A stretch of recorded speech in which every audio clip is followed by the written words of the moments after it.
c'est parti. Ok. Bonjour. Donc, Glissetto. Alors, Glissetto, c'est quoi? C'est un jeu éducatif pour les enfants diabétiques de 5 à 14 ans. Alors, c'est pas uniquement de l'éducation thérapeutique, c'est aussi un voyage qu'on va proposer aux enfants.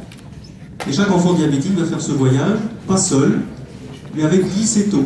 Et Glissetto, c'est sa glycémie qui va l'accompagner au cours d'un voyage dans un univers qui va se déployer au fur et à mesure autour de lui, au fur et à mesure de ses découvertes et de sa progression.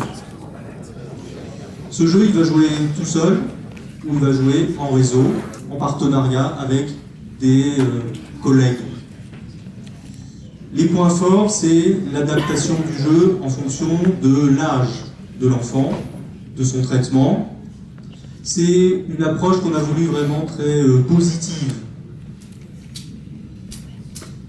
Le point de départ, ce sont en fait des listes de compétences que doivent acquérir ces enfants diabétiques, listes qui sont élaborées par les pédiatres spécialistes en diabétologie, notamment au sein d'une association de patients qui est l'association des jeunes diabétiques.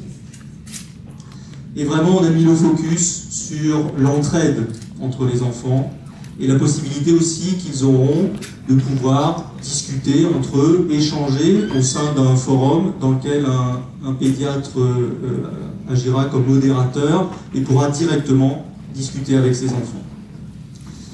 Les perspectives, c'est, puisque là vous le voyez, c'est une application sur PC, c'est le passage à une application smartphone, tablette.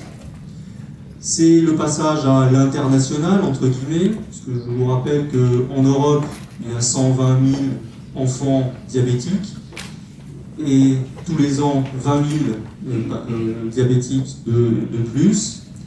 Les sponsors auxquels on a un peu réfléchi, ça peut être des associations de patients, mais probablement plus des assureurs privés, des laboratoires pharmaceutiques. Et puis pour finir, je voudrais insister vraiment sur le travail qui a été produit au cours de ce week-end. On est une équipe multidisciplinaire qui a appris un peu à travailler ensemble. On est parti de ces listes de compétences établies par l'association des jeunes diabétiques. Et alors on ne voit pas toute l'équipe, mais une partie de l'équipe est sur cette photo. Voilà, merci. Félicitations!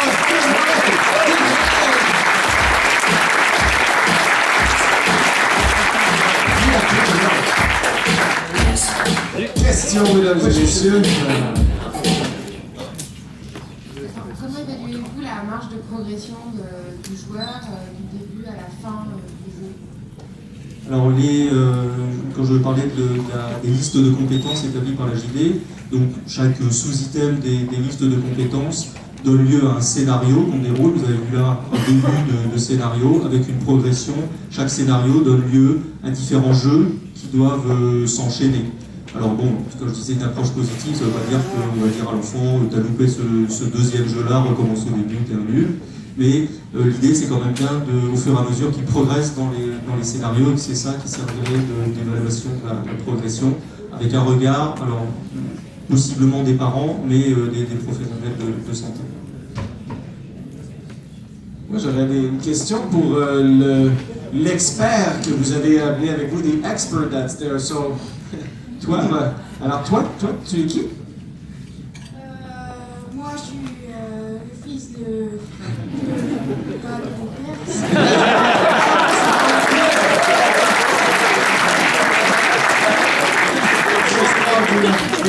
Et toi, qu'est-ce que tu penses de ça, des jeux comme ça? Moi, j'aime beaucoup. C'est ce que j'aime faire. Et toi, tu joues à d'autres jeux. À quel autre jeu joues-tu à la maison? Je préfère lire des livres.